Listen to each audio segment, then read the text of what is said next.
वो भाई शांत शांत शांत, आराम से बात करेंगे। तो कल 2024 की सबसे ज्यादा कंट्रोवर्शियल मूवी जिसका नाम है महाराज रिलीज हो गई। अब इस फिल्म के ऊपर गुजरात हाईकोर्ट ने बैन लगाया हुआ था बिकॉज ये कुछ रिलीजियस सेंटिमेंट्स को हर्ट कर रही थी। इसका कोई ट्रेलर रिलीज नहीं हुआ, कोई प्रमोशनल मटेरियल नहीं, कुछ भी इसके बारे में हमें नहीं बताया गया। और अचानक से जैसे ही हाईकोर्ट ने इस फिल्म के ऊपर से बैन हटाया, नेटफ्लिक्स ने बोला कि भाई जाओ और फटाफट इसको पब्लिक करो। तो कल शाम को ये फिल्म रिलीज हो गई थी और कल ही मैंने इंस्टाग्राम पर स्टोरी अपलोड कर दी थी कि कल इसका रिव्यू मैं अपने चैनल पर लेकर आ जाऊंगा। अगर तुम्हें इस फिल्म के बारे में कुछ भी नहीं पता तो ये 1862, हाँ भाई बहुत पुराने केस पर ये फिल्म बेस्ड है। ये फिल्म रियल लाइफ स्टोरी पर बेस्ड है। 1862 में एक महाराज लाइबल केस हुआ था बॉम्बे हाई कोर्ट में, जहां पर वैष्णव कम्युनिटी के एक महाराज थे, जदुनाथ महाराज। उन्होंने करसन दास नाम के एक इंसान पर डेफेमेशन का या मानहानि का केस किया था, ये कहते हुए कि इन्होंने मेरे खिलाफ एक आर्टिकल लिखा है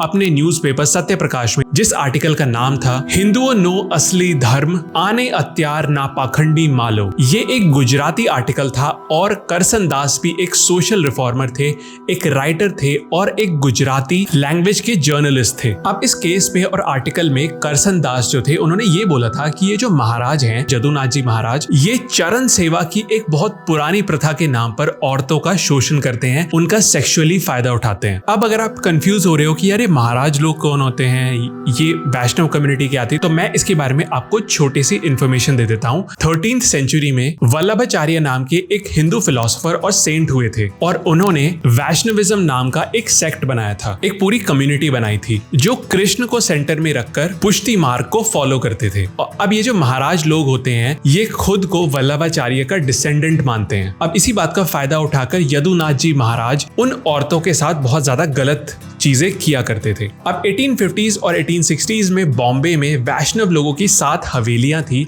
एंड उसमें सबसे बड़ी हवेली के अंदर जो महाराज रहते थे वो यदुनाथ जी महाराज थे। तो वो एक बहुत ही हाई पोजीशन पर खुद को रखते थे, बहुत ईगोइस्टिक थे। वो इसलिए भी बहुत ज्यादा खुद को ईगोइस्टिक और पावरफुल मानते थे बिकॉज लोग उनके पास बहुत ज्यादा डोनेशन करते थे एंड उनकी हर एक बात को वो सच मानते थे। तो अपनी इस पावर का, अपनी इस पोजीशन का वो बहुत फायदा उठाते थे। अब वहीं पर बहुत दूर गुजरात के एक गांव वलाड में एक करसन दास नाम के लड़के का जन्म होता है। अब वो जन्म से ऐसा दिखाया जाता है कि वो जो बच्चा था वो हर चीज को क्वेश्चन करता था, समाज में क्या प्रथा चल रही है, हम पूजा क्यों कर रहे हैं, हम किसकी पूजा कर रहे हैं, हम जिन तरीकों से पूजा कर रहे हैं उन सभी तरीकों को वो बचपन से ऐसा दिखाया जाता है कि वो क्वेश्चन करता था। अब फिर कुछ सालों के बाद जब वो बॉम्बे आता है तो बॉम्बे में आकर भी वो वही काम करता है। वो उन रिलीजियस प्रैक्टिसेस को अपोज करता है, सती प्रथा को अपोज करता है, विडोज की दोबारा मैरिज हो इसके लिए लोगों को समझाता है। इन्हीं चीजों की वजह से ना उसको एक एथीस्ट का टैग देकर सब लोग नापसंद करने लगते हैं। उससे कोई बात नहीं करता, उसकी फैमिली से उसको निकाल दिया जाता है और कोई भी उसकी मदद नहीं करता। अब ये जो पूरी स्टोरी मैंने आपको करसन दास की बताई है, इस पूरी स्टोरी को फिल्म में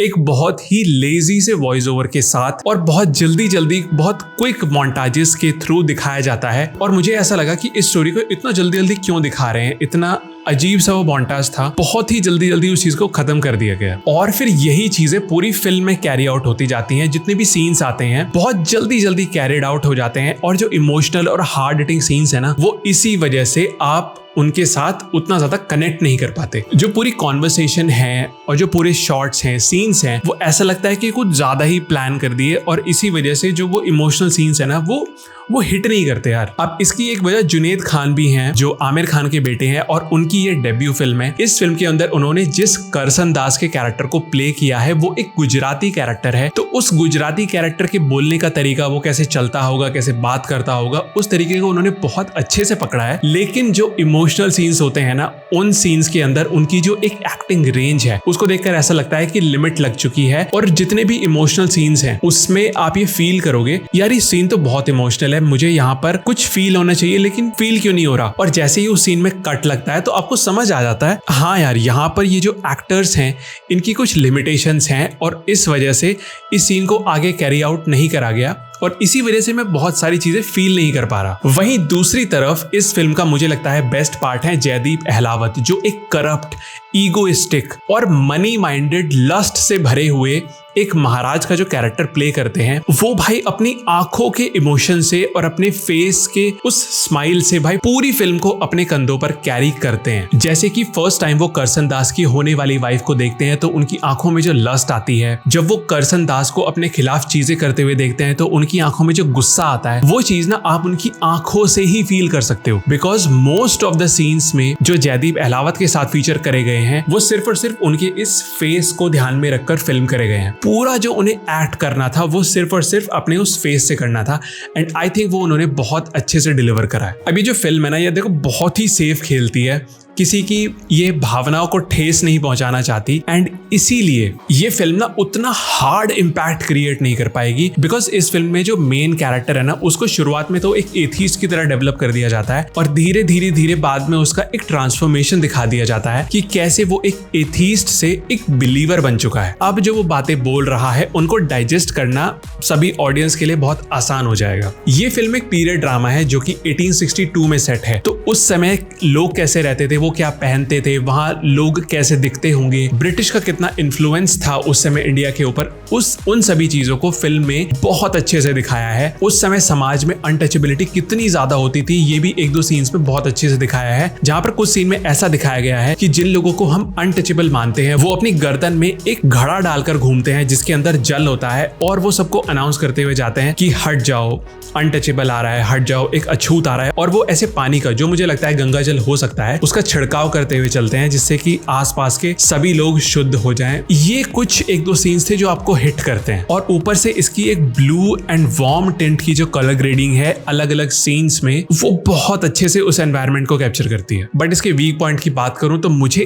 राइटिंग इसका सबसे ज्यादा वीक पॉइंट लगी, क्योंकि एक पॉइंट के बाद दोनों कैरेक्टर्स किस पॉइंट को लेकर लड़ रहे हैं ये क्लियर नहीं होता, वो कहीं पीछे छूट जाता है और ऐसा लगता है कि एक कैरेक्टर कुछ चीजें कर रहा है, उसको कैंसल आउट करने के लिए दूसरा कैरेक्टर कुछ करेगा। फिर एक तरीके से ये जो बैटल है ना, ये दो लोगों के बीच की बैटल बन जाती है और फिर आपको लगता है कि ये फिल्म जिस पॉइंट के लिए स्टार्ट हुई थी भाई वो पॉइंट कहीं खो चुका है। अब जो कंट्रोवर्सी है इस फिल्म को देखने के बाद मैं वो समझ चुका हूँ कि क्या कंट्रोवर्सी हो सकती है इस फिल्म को लेकर, या हो रही थी, या गुजरात हाईकोर्ट ने इसके ऊपर बैन क्यों लगाया था। मोस्ट प्रोबेबली जो कंट्रोवर्सी है वो वैष्णव कम्युनिटी के जो लोग हैं वो इस फिल्म को अपोज कर सकते हैं कि आप हमारे एक महाराज को किस तरीके से दिखा रहे हो। आई थिंक वो चीज भी ना मैटर नहीं करती, बिकॉज ये एक प्रूवन पॉइंट है, ये एक रियल लाइफ स्टोरी पर बेस्ड है, तो ऐसा कुछ डेफिनेटली हुआ होगा तभी तो इस फिल्म के अंदर बताया गया है। अब ये फिल्म वैसे तो एक रियल लाइफ केस और स्टोरी पर बेस्ड है, लेकिन इस फिल्म का जो पूरा स्क्रीन प्ले लिखा गया है वो एक गुजराती नॉवल के बेसिस पर लिखा गया है। बाकी इस फिल्म में जो कंट्रोवर्सी है ना कि क्या इसमें हिंदुओं की भावनाओं को ठेस पहुंचाने की कोशिश करी गई है, तो क्या इसके अंदर जो एक एंटागनिस्ट है, जो विलन का कैरेक्टर प्ले करते हैं जयदीप अहलावत, क्या उनको जानबूझकर एक हिंदू दिखाने की कोशिश करी गई है? ऐसा बिल्कुल भी नहीं है। जैसा कि मैंने आपको अभी बताया था कि ये फिल्म एक रियल लाइफ केस और इंसिडेंट पर बेस्ड है। उस रियल लाइफ केस और इंसिडेंट में आप एक हिंदू कैरेक्टर या फिर एक मुस्लिम कैरेक्टर या कोई भी धर्म का कैरेक्टर अगर कुछ अलग से उसको इंसर्ट करते हो तो वो किसी धर्म के प्रति एक डेफेमेशन का काम करता है या फिर उनकी भावनाओं को ठेस पहुंचाने का काम करता है। बट मुझे इस फिल्म को देखकर ऐसा बिल्कुल भी नहीं लगा। और अगर आपको ये लगता है कि हिंदू धर्म के प्रति आप क्वेश्चन नहीं कर सकते या फिर अगर ये फिल्म क्वेश्चन कर रही है तो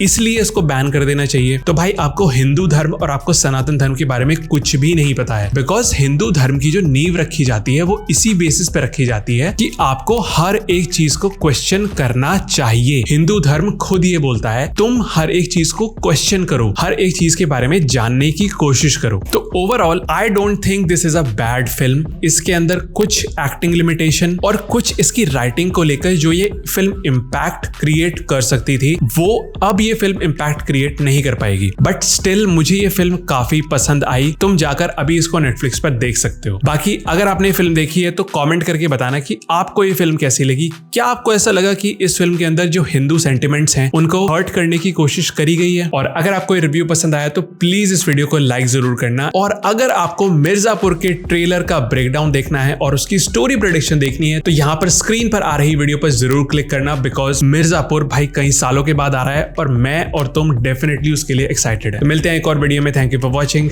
बाय बाय।